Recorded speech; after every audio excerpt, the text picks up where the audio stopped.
Today we will have an online discussion, and it is prompt engineering for relationship dynamics, designing effective conversational AI for conflict resolutions. And this is MBTV Online Talks.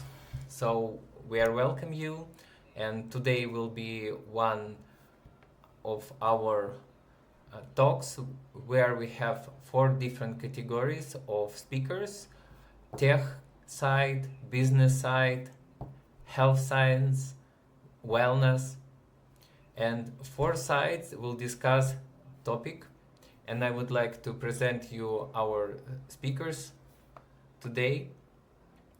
First of all, let's welcome Egor Chirkunov, who is narrative design and creative leadership professional.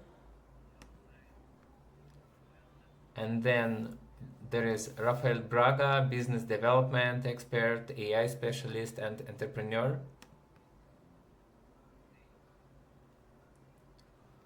And Dr. Maimouna Yusuf Kadiri, neuropsychiatrist, psychotherapist, and digital health expert. And Olga Bilagrivtseva, trainer of nonviolent communication and psychologist. So this is our team today for today's talk, and we are ready to start. Grab your coffee, cup of tea. Otherwise, you're now with us on our broadcast, or if you're listening to this recording in YouTube or LinkedIn after it. So please, Egor, start from you. Open the topic. Yes, one moment. Share my screen. Hello everyone, I am Egor Chirkunov, and my journey has taken me from directing film and advertising to exploring the intersection of AI and psychology. Okay. And today we're talking about AI in relationship conflict resolution, and it's very exciting field, but I think we are missing something important thing if we speak about how using AI in this field. And before we dive into our main topic, let's briefly discuss about what is its large language model or LLMs like ChatGPT or something like this, and what the connection with prompting and why it's important. If you not very deep inside technology, maybe you don't know, current AI, it's like something which who read every book, every research paper, every web page in the internet, and have extremely big repository of human knowledge, and can generate human-like text. It sounds like good start for making virtual psychologist, because know everything, know every type of people behavior, everything about psychology. And actually here come prompting, because if you know everything, you cannot do something without context. And prompt, it's like lens what focuses this knowledge for some specific purpose. And you can say, for example, for LLM, behave like therapist. And if you already try this, maybe you see in moment to moment, it looks really like therapist. But if you look all conversation, you can see problem. In moment can show empathy or ask right question or suggest right coping strategy, but more important, it's not making like real therapist result. And here big problem, and same time I can speak about some possible solution. Really, I think if we try make some AI psychologist, and all product I see now in all markets miss very important part because LLM cannot make in strategy and cannot change his behavior, and I call this dynamic strategic adaptation. It's how real therapists work, because real therapists not only talk with you inside making guesses for better understand issue and possible solution, same time testing and adjusting this guessing, and after choosing strategy base of this test and what these tests show. And right now from box, if we're thinking about one prompt product, cannot do something like this, because inside LLM we don't have strategy part. And I think it's possible fix if we're using some multi-level AI system. For example, we have one level, it's interaction level. This part directly speak with user like current chatbot, and more important, second level, strategic. This is like mind behind the mind, which always analyzing the conversation and making guesses and adjusting interaction. And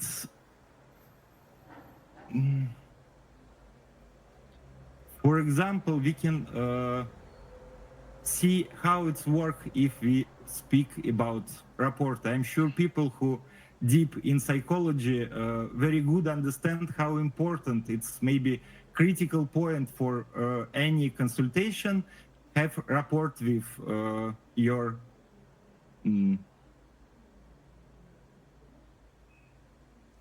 not good using here user, but I cannot find right now better word. We need making safe space for clients. We need adapting communication style. We need to understand cultural difference and recognize some emotional sign. And right now, partly LLM can do this, but unfortunately not very good. And if we're thinking about how we do this, it's something like consistent flexibility.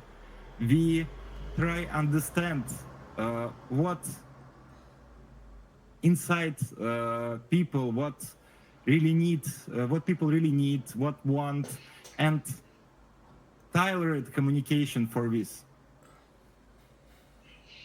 And if we return to this multi-level system, here you can see a little bit more detailed explanation.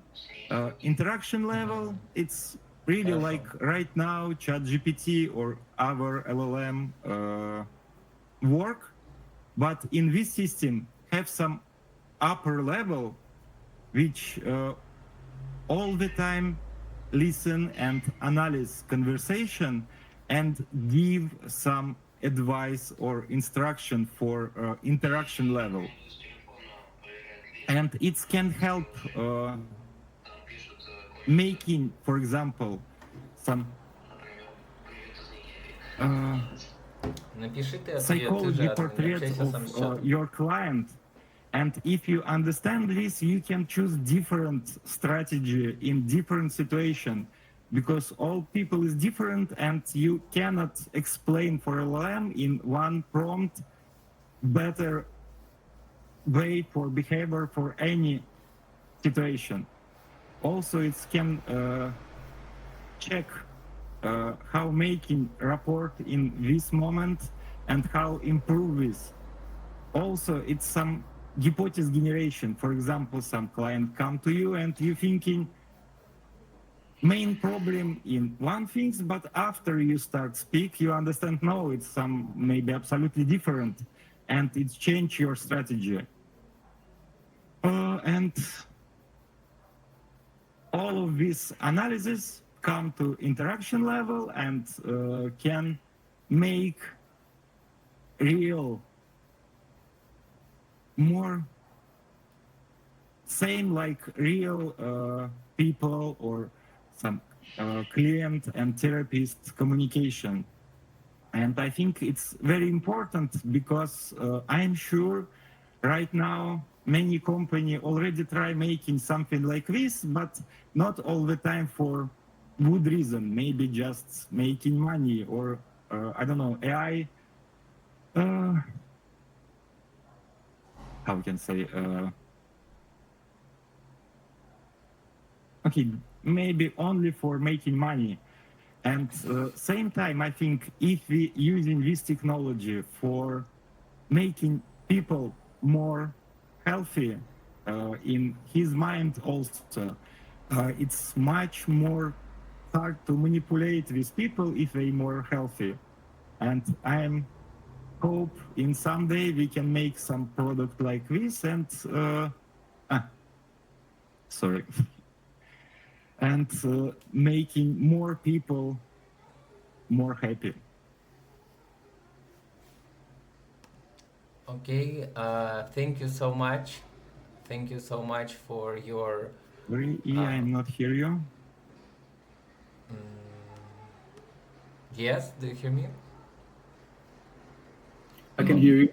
I don't know what's going on. You can hear me, yeah? Okay, good. Anybody. So, thank you, Igor, for your introduction to our topic. And now I would like to ask our leaders, our guests today, to give their feedback.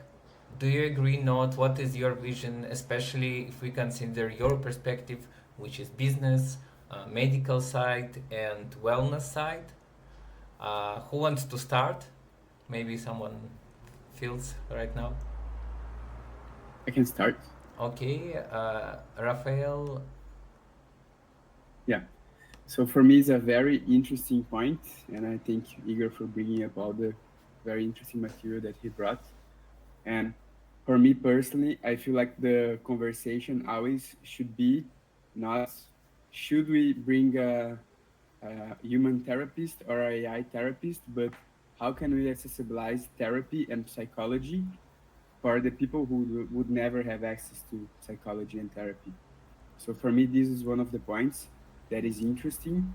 But as you said, uh, one thing does not substitute the other, and as there's different ways in terms of AI in which we can proceed for creating this kind of tailored solutions.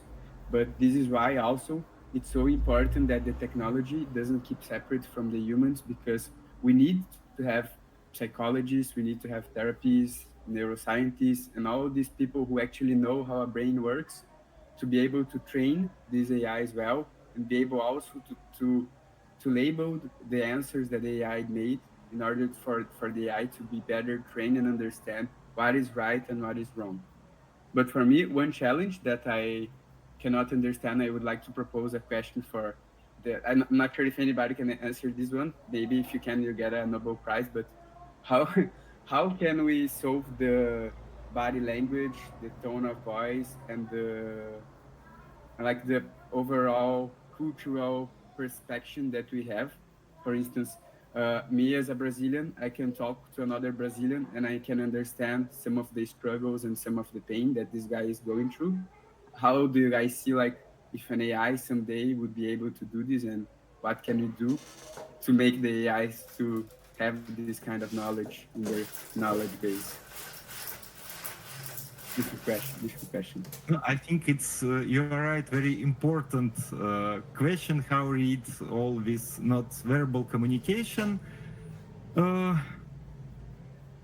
I believe in very short future it's possible. Right now we already can understand, I mean, some LLM like ChatGPT or different uh, I think not all, for example, LLM from Meta, I mean Facebook Meta and ChatGPT can understand your emotion from sound, but of course cannot see you, or some system can see you. But for my opinion, it's not work very good right now. But I'm sure it's really very fast change. Uh, and anyway, I think more important part, if we can make some system like this, it's make psychological help more people can use in this, because not in every country is possible you can go in psychology room and speak about something. And I'm sure this system not for some cases, for some people who cannot go therapist, it can you can use. And also in same time, maybe if you in real therapy, this system can support you between session.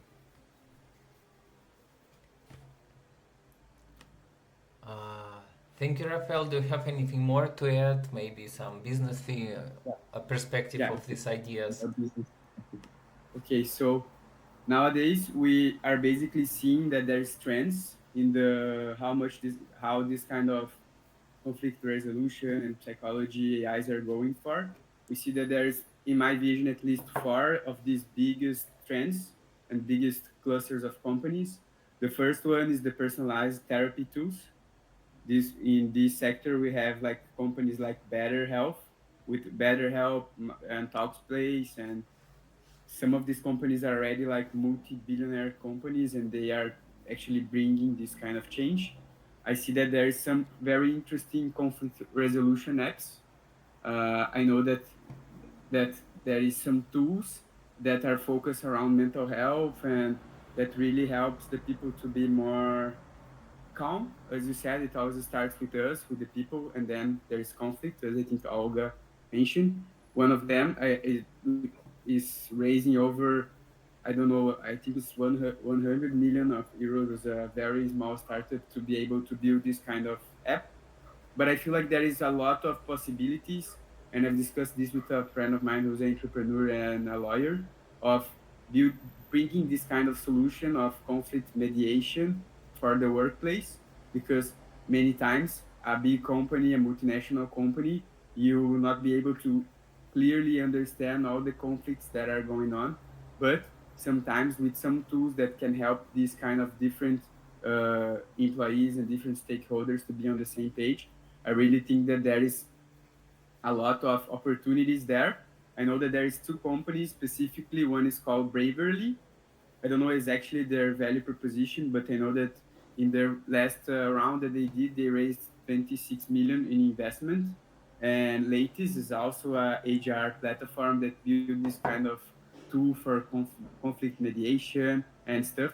And they are American company, and they raised over 330 million in funding. So I know that this is a very topic that is hot right now, because we all think that uh, really the innovation that this can bring is huge, but I feel like it's still not clear on what we should innovate and what should be kept traditional, what should be a machine, and what should be a human. So this is my considerations, and I think that this is my points that I'm looking into, and really brings me a lot of curiosity. Thank you so much, Rafael. Now we will go to our next speaker, Dr. Maimuna. Yes. Thank you so much, Egor. That was a very beautiful presentation, and your point of view really resonates so well with me. I'm from a clime where we currently have one psychiatrist to 1 million Nigerians and one psychologist to 100,000 Nigerians. So there's obviously a huge deficit of human resources. And technology is one thing we are definitely looking at to leverage that to build mental health equity that is available, that is accessible, and affordable. So technology for us is a big thing to leverage on. So I completely understand. But not going too far to when I started my practice, I was just going to use a case in point, COVID-19 pandemic.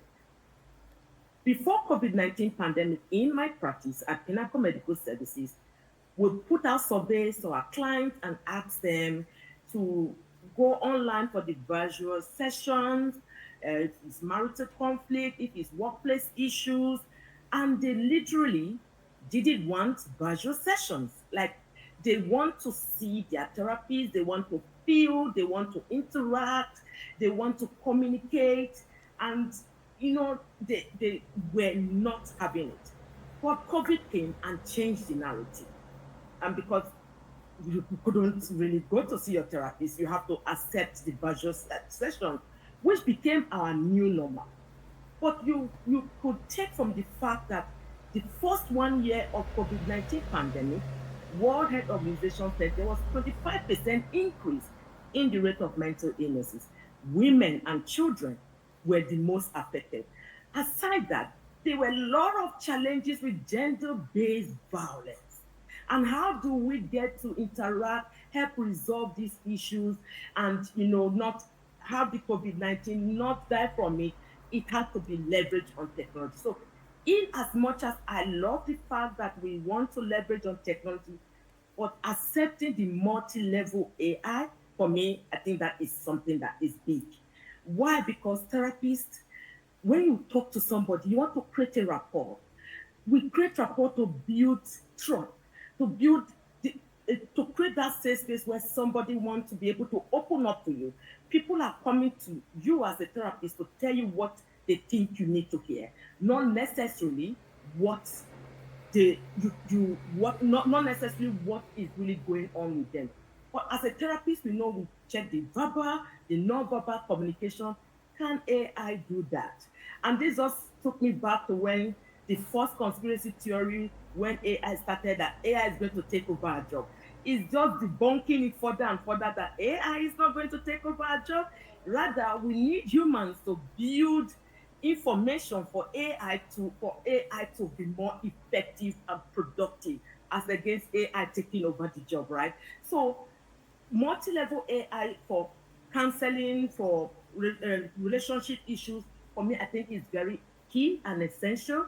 At least something that will be able to, you know, see people can feel that there's some empathy, some level of rapport. Will be able to help, give give you some support because culturally appropriate therapy, like for some of the clients we see that are seeing therapists in the global north, come back to us and say, she didn't understand me. He didn't understand me because we have some intonation, some way of expressing ourselves, and it may be seen as if it's an issue, right? So I completely accept the fact that some level of building multi-level artificial intelligence for conflict, relationship conflict, for counseling is highly needed because that will really help in ways that can make people feel a bit more comfortable that you are this AI is listening, is helping to break down the information, is helping to see how this therapy can be properly resolved as against just like what Raphael said, that body, the way the AI interact, there's a way the body movement, and I'm like, this is AI, this doesn't feel so like a human being. And so how do we break those kind of barriers? Because AI is AI, and I'm looking forward to seeing more technologically driven ways that the AI feels like a human being less than the way it is right now. Because if AI is speaking, you see an AI picture, you see an AI video or talk, you just know it's AI. Human connectedness is what really, it's almost like the next phase of pandemic if we don't take time because of with COVID isolation and lockdown, that was a mess. People have not even gotten out of that space. AI is needed to resolve that, to bridge that gap. Because for us, our telemedicine platform now, which is Our Body, is helping to create, bridge that gap of mental health equity. We deliver culturally appropriate therapy. We build um, mobile counseling booths to the underserved, on the how to reach communities. But we know we cannot do all that because of the deficit of one psychiatrist to 1 million Nigerians, one psychologist to 100,000. So technology is highly needed. What I'm um, just going to ask, or the challenge I see us doing, is that this will take some time. I do know that it's not going to be a walk in the park. It's not like a one size fits all. Yes, but how can we just see that the AI feels more humane, feels more create better safe space, rapport, empathy, help to, the mind behind the mind, helping to just help decipher the issues you are having and chart a better management plan, because we know that if this person is dealing with this issue, it's not the same as this other person. You cannot give a summary of this is what it is. So if you are dealing with depression, you should go for therapy, you should go for this, you should do that. No, there are different types of depression. Depression is a spectrum. We have a mild, moderate, and severe. We have depression that are even having psychotic issues. So in that wellness space, how can we ensure that we have the AI that, or we get to this stage where this method, multi-level AI for counseling, for therapy, for psychology, for conflict resolution, feels more human, and so that people can be more, can relate to it better, embrace it, because we know the future is technology. And me speaking for Nigerians and for Africans, we definitely need technology to be able to bridge that gap, because human resources is highly limited. Thank you so much, Dr. May. Can I make more comments before going to the next? Yes, okay, please. Just one thing about this last comment that you made. I think it's super interesting, and there is data that supports that when a user knows that it's AI, the user engagement really drops. So Exactly. yeah, so basically, working building some chatbots, both corporate and in a startup environment, and many times the user is engaging with the chatbot is working well, performing the task it should, is actually as a human would, but one time that he says, I'm AI, I'm gonna help you solve this issue, the users get out. So Yeah. I think it's very important, this point, just this. Yeah. And that's where the human connectedness is still highly needed. In as much as we embrace the virtual space now, AI, use them and all that, people still feel there's that missing link, with that connect connection that they want to feel with that person, being in that place and having the person creating that safe space, rapport and all that. But we have to just embrace technology, because we have to get kids that will do STEM courses to be able to do anything regarding science. And some, as it is now, not everybody is going to, so we're still going to have a lot of deficit, human deficit, and technology is what we need to embrace. So we are not going to argue about the technology. What we should be more focused on, how can we make technology work for us as against the other way around. True. Thank you so much. Thank you, Rafael, for your comment. Now I would like to ask Olga, please. It's your turn. How do you see it from wellness side? Right. When I build on what Egor said, that prompt is not enough, however complex it is, that we need more kind of complex and strategic thinking inside AI. I completely agree, and I have already, and probably you had people or someone have already tried quite simple chatbots which can answer your questions about, I don't know, and even give empathy. But what doesn't happen, that it doesn't create relationship. So I wouldn't be back to AI because I kind of build something with this, what we do with the person. And it's both in therapy, counseling, and in skill building when I'm talking about nonviolent communication skills. So it's skills which help resolve conflicts. Both, it's all built, even though, like, when you think about skills, why do you need, even children need teachers when it's possible to learn something with technology, they still need humans. So technology and AI can support the process of learning or therapy or conflict resolution by seeing like bigger picture. And when Egor, you said that already now AI has vast knowledge of psychology, like all the books, all the research, then for me it's an advantage. But disadvantage is how to choose from it. It's like we have, like people have major dilemma every day, how make choices. And then each therapist, I don't know, each trainer, each person who works with a person, with someone, like with a client, they make choices. And then it's necessary to have some kind of base for AI to make these choices. And what you were talking about, Egor, is that just to have to see a person, not just vast this knowledge in psychology that we have, but also to see the person who is communicating with AI to make these choices, and like not to do it randomly.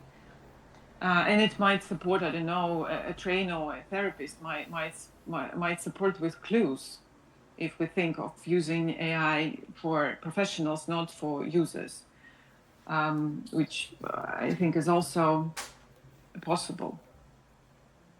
I'm quite confused now when I heard what Raphael you shared, that people drop off when they know that it is AI. For me, I believe that I might be wrong, that AI can provide, well, maybe in certain circumstances, can provide sense of safety for people because they are sure, for users, because they are sure that they will not be judged. AI would not judge as other people, as people do usually as a tendency.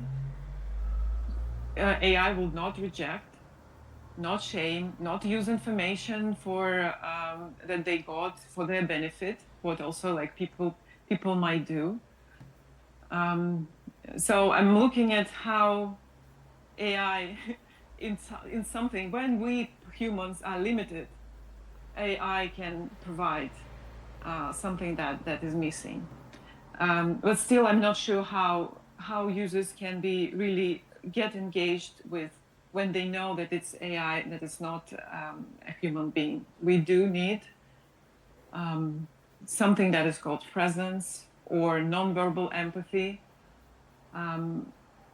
which is communicated through, yes, body language and even some kind of, I don't know, something going on between us, like, and then something that is felt better when we are in, for example, in person together.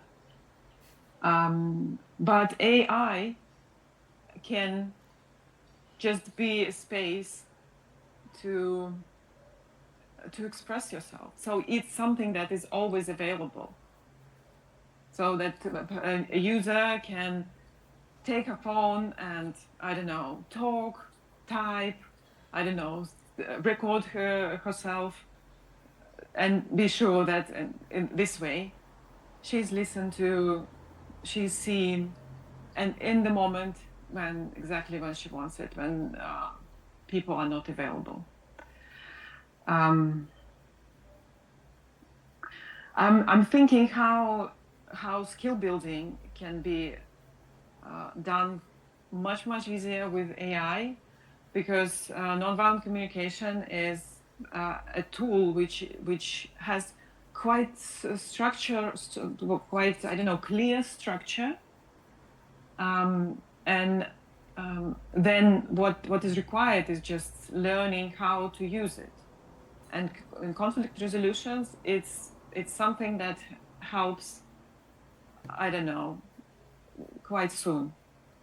So when it's like a gym that can help users to understand themselves, to know how to say without hurting others, just to have at least basic knowledge, then it can really boost how we deal with conflicts.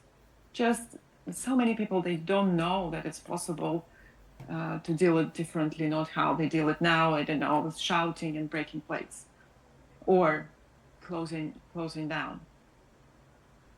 I had a wise thought, one more smart thought I wanted to bring in. Okay, maybe I will bring it in later. Okay. Yeah, so that's it. Yeah. Thank you so much, Olga. So this was our first part, the presentation, a general overview of our topic. And now we will go to the second part of our today's journey, and this will be the part for our questions. So each of our speakers today have a right to have one question to any of other. If we will have time more, of course you can add more questions, but let's start from one question from each of us, and you can ask this question to any of other speakers. So let's do in the same order. Maybe Egor, you can start. I'm not sure who I prefer answer this question. I have some hypothesis. Okay, right now people not ready speak with AI chatbots because it's really not very good experience, especially if you speak about some. If you compare with how people speak with real psychologists. And what you think if AI bots have behavior more like real therapists? It's change something, or people anyway don't want speak with AI bot? And who do you want to ask? I'm not sure who want answer. Better to choose a speaker, but okay.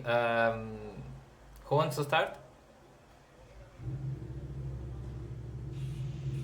I really like this. Okay.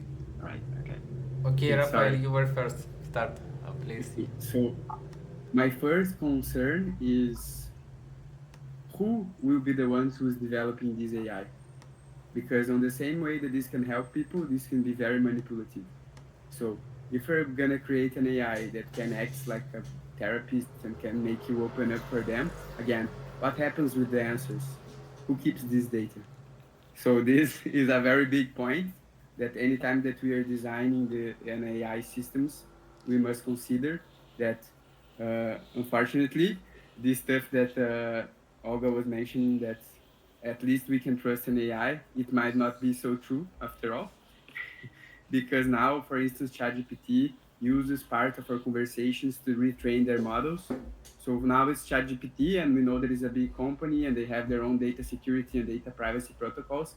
But what happens when a company that we don't know or company that doesn't have this kind of data privacy, all of a sudden they have access to your whole life story? So this is my answer. Like, okay, maybe we can do this. Of course, we can put AI to act like a human, talk like a human, act like a human, look similar to human. But again, our responsibility towards the use of this AI must be huge, and we really must have a lot of regulations on how this AI will be developed, and is actually what would happen to the user's data. So this is my answer to the question. Yeah, great one there. For me, people come to therapies because of a lot of times confidentiality code, knowing fully where your information is safe. And if you're a therapist and a physician like someone like me, people will quote the Hippocratic code for me. Like literally, they know that there's Hippocratic code, which one of the statements there states that even after the demise of my client or patient, I can't say anything except maybe there are some legal issues I'm compared. So confidentiality is very key. And using ChatGPT or AI these days, you find out that when information comes out, it sometimes hallucinates. Brings in other things that may not really fit into what you really want. And then to make sure that you are not like all AI, you want to humanize it and then paraphrase and all that.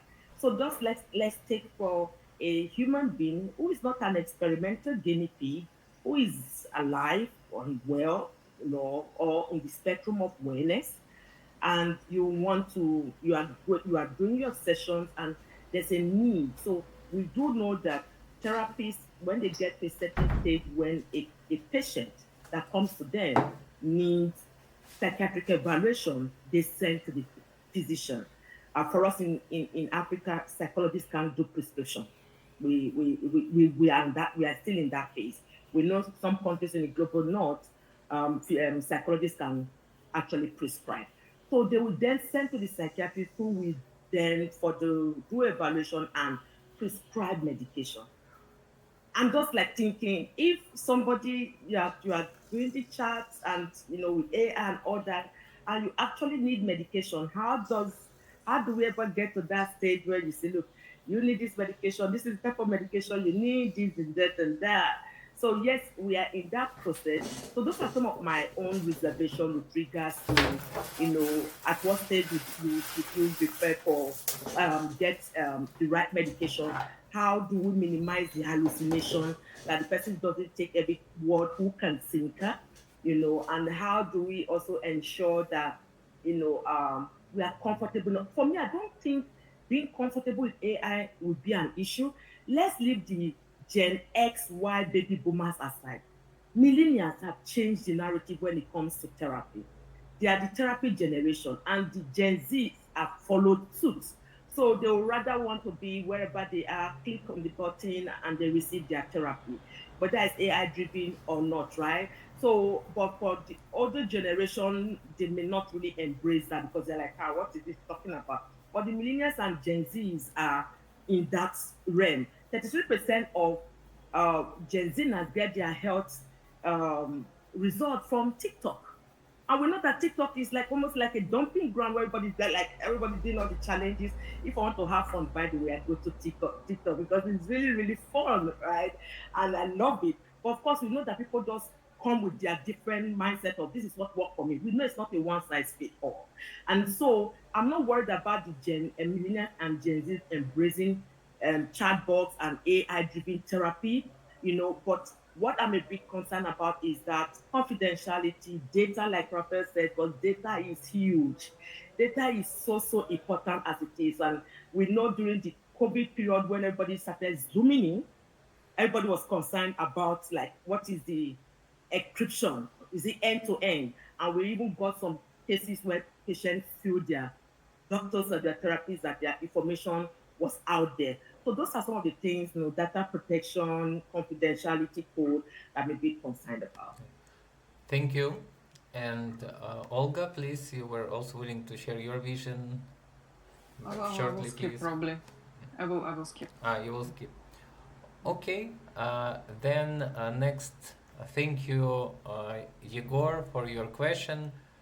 Next question is Raphael. Who you want to ask?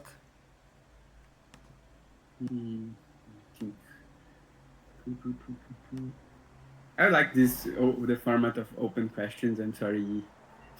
Yeah, just the time is limited. That's why. If Okay. yes, that's Okay, why the time. concentrated. So my question is like, what if we, instead of using the AI to help the patients, but using the AIs to help the psychologists? Because this way, if both the human and the, maybe Olga can answer this one, because right now I feel like psychology is still very subjective. What if you can bring some data to the table to help the patients? How would you see it, and what would you think is the most important data to help this kind of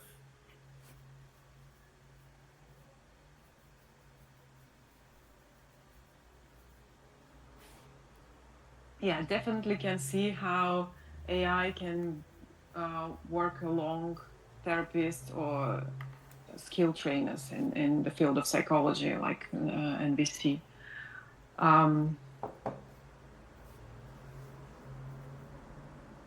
And well, I don't know. I have I'm imagining that what is needed for a professional might be insights into some kind of information that is not on the surface, and through maybe it could be a combination that AI kind of stands on trust of that is built between a professional and a client. So that the AI is used only in this like field of confidentiality, which is supported by ethics of a professional. So it's not given away to the world, and then we don't know what happens when etymology is invented. For me, it's like etymology, which can be used both ways. Yeah. So then the professional can benefit from the knowledge that is not accessible to a human. That's when it's information that is analyzed, I would say, by AI and then given to a professional to build on in relationship and therapy and in coaching, whatever. Wild idea, actually, just now. Thank you for the question. So for me, I would say with regards to our first question is the fact that we can't even do without technology right now, number one. And then number two, AI makes life easier. AI is like you've read all the books, all the textbooks, you've done vast research. So for me as a professional, I already like I don't have to go to the library in London or go to the bookshop in New York. But with AI, it's in one place, right? And helping me to know certain things that are happening in different parts of the world. So, but how do I then narrow it to this person that I'm having this conversation with? How do I then ensure that we get AI to that level where all this knowledge that has been harnessed in different parts of the world can be individualized as against making it like a one size fits all.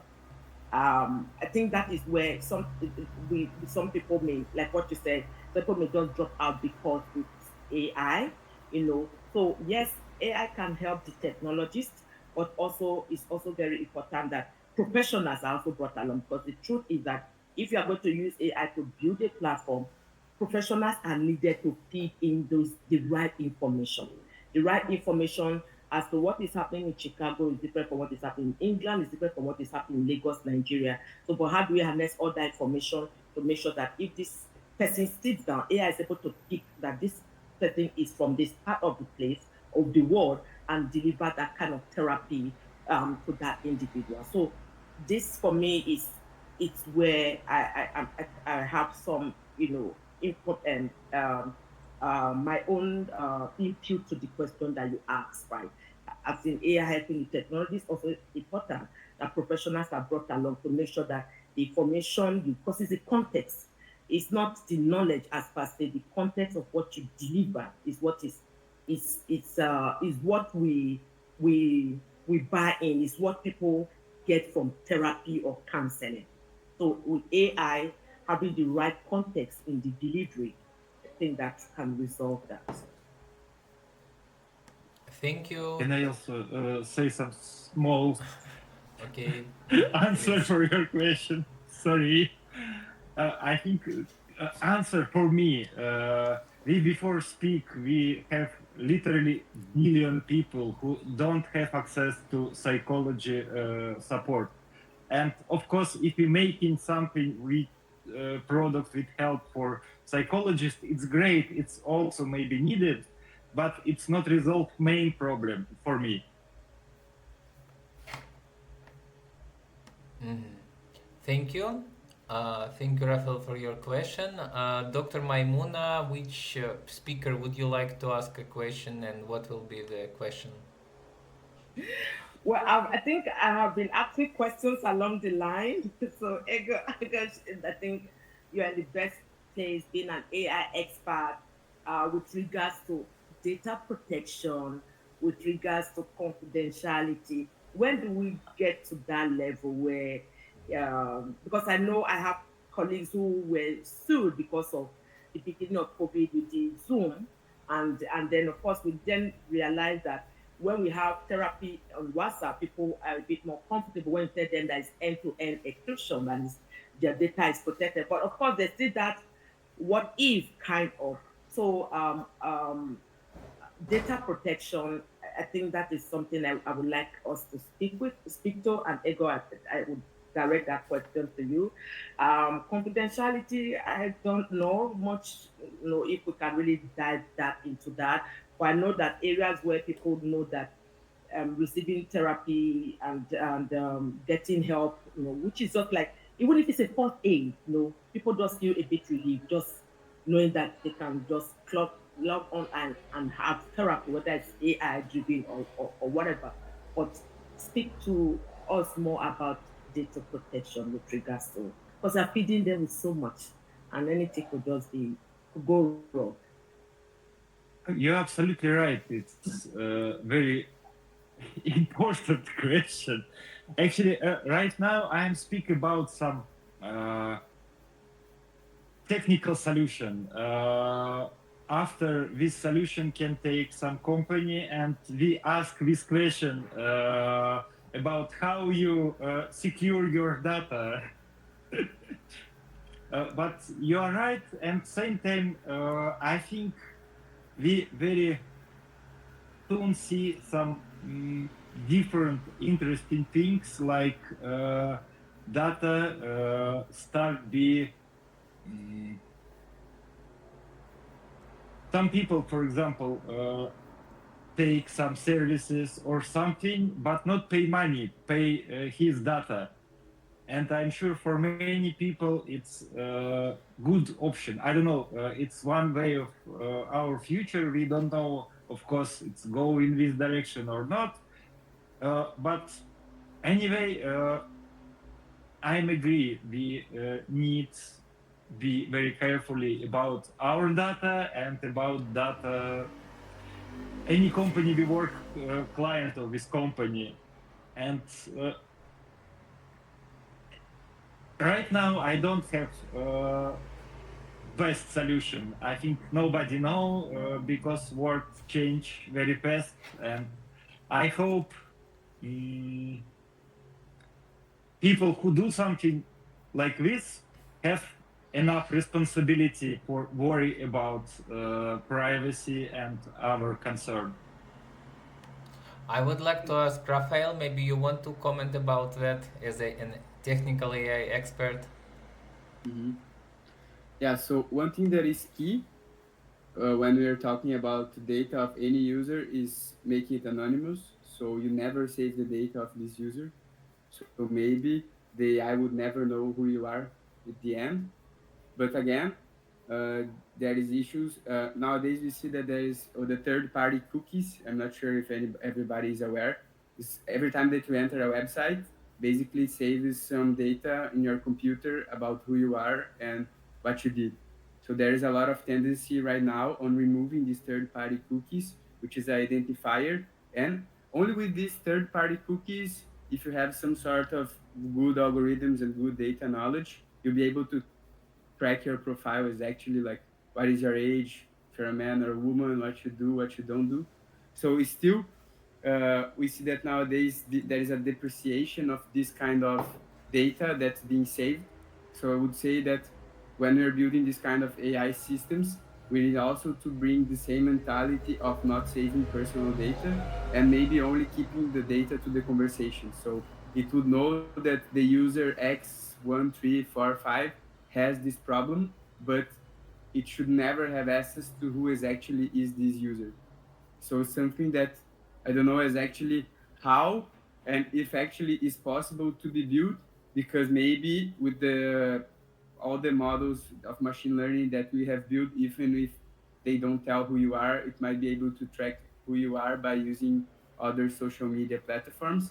But I would say that it's necessary for this discussion not be only by the people in the technology or the mental health, but actually the governments and all the biggest legislators, because uh, if only the previous, like the same mechanism that you're thinking, oh yes, I need a new shoe, I want to buy a new Adidas shoe, and all of a sudden it open up on your Instagram, on your Facebook.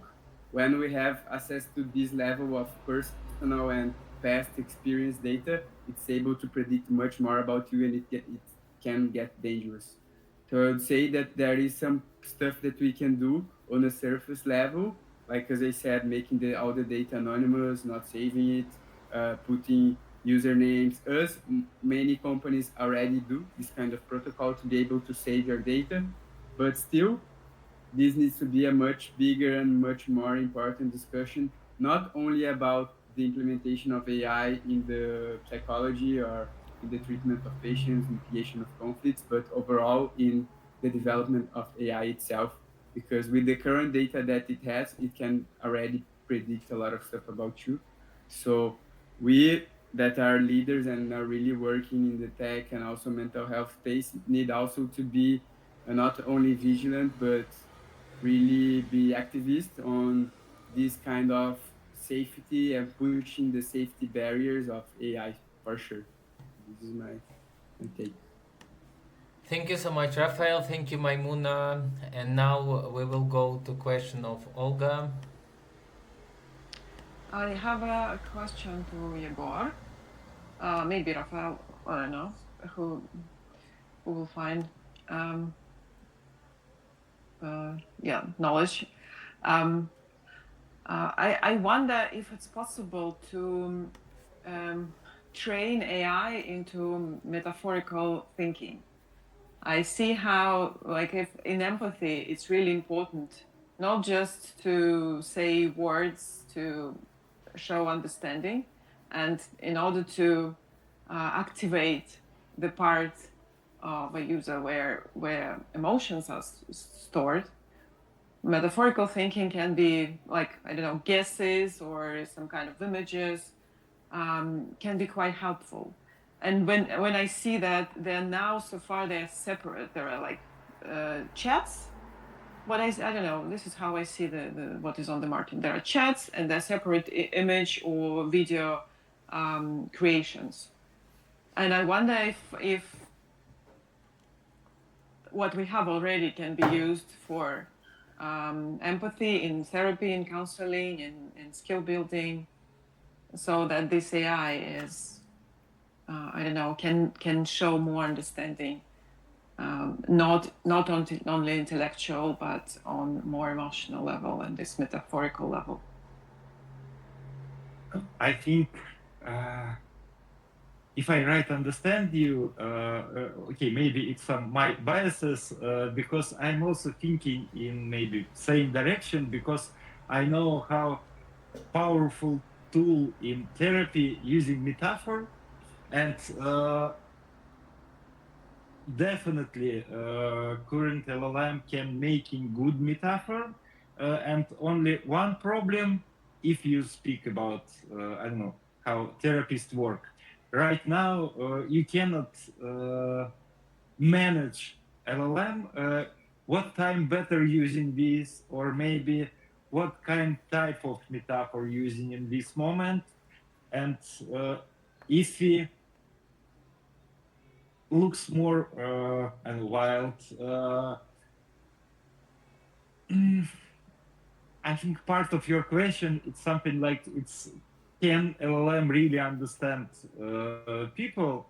I think right now not, but let's see what we see 5 years after. So I kind of have a different take. It's a similar opinion, but a slightly different vision.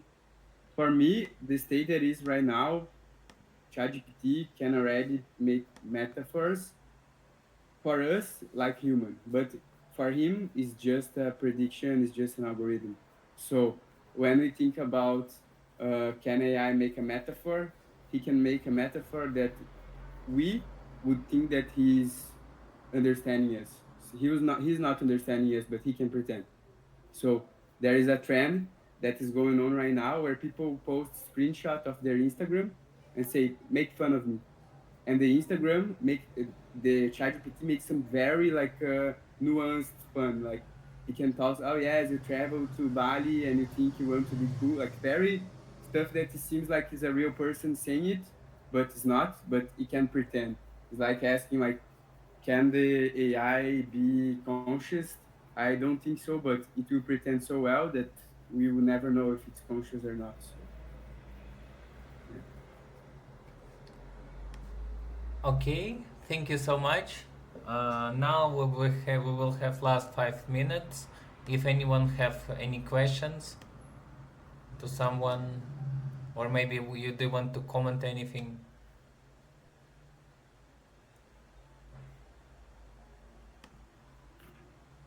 I really need to go.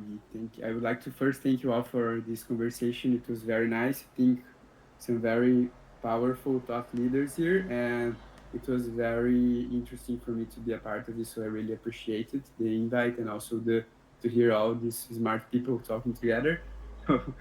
Thank you so much. I need to go right now, but I really appreciated the conversation. Okay.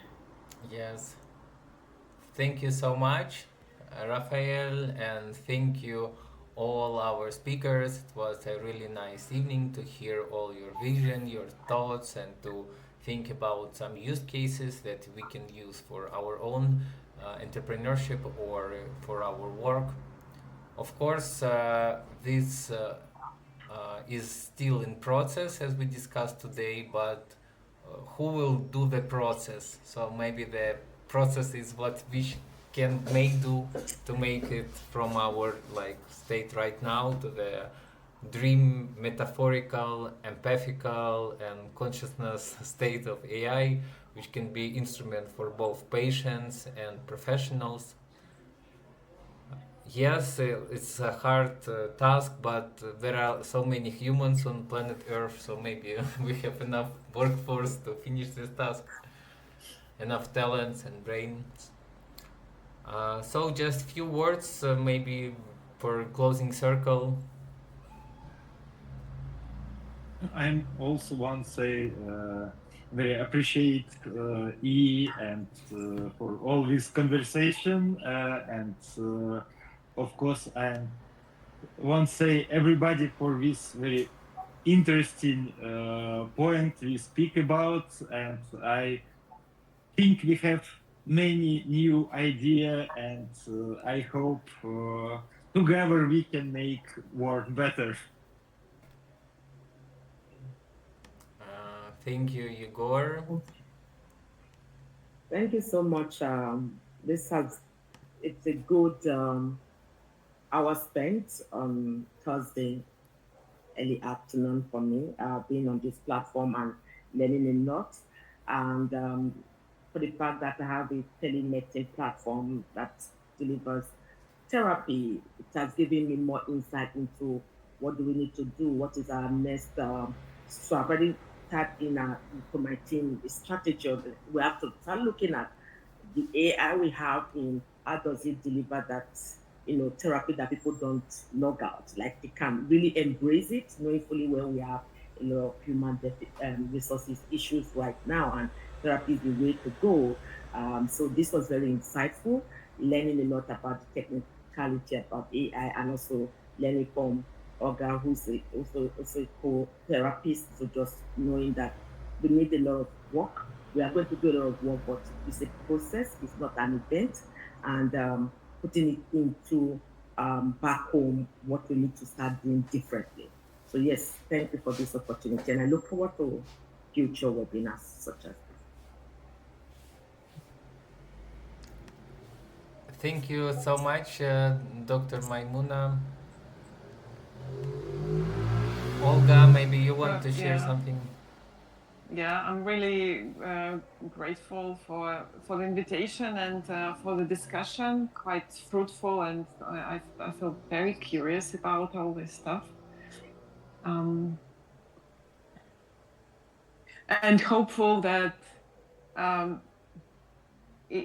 it all will lead to more peace, so that we're building something that help humans, not destroy humans or put us apart. Yeah, and I see that there is so much awareness in these risks, so that I'm really hopeful that we can manage it, deal with the risks. Thank you. Thank you so much. So it was our online MBTV talk about prompt engineering for relationship dynamics and designing effective conversational AI for conflict resolution. We are Mental Growth Network, a community between business, wellness, medical health, and technology. And we are doing our MBTV online talks once in 2 weeks, every second Thursday at 1 p.m. set. You can keep in touch with us in our LinkedIn group, or if you would like to see a recording, you can visit our YouTube channel. Just type Mental Growth Network in Google and you will find us. Thanks everyone so much and see you soon. Bye.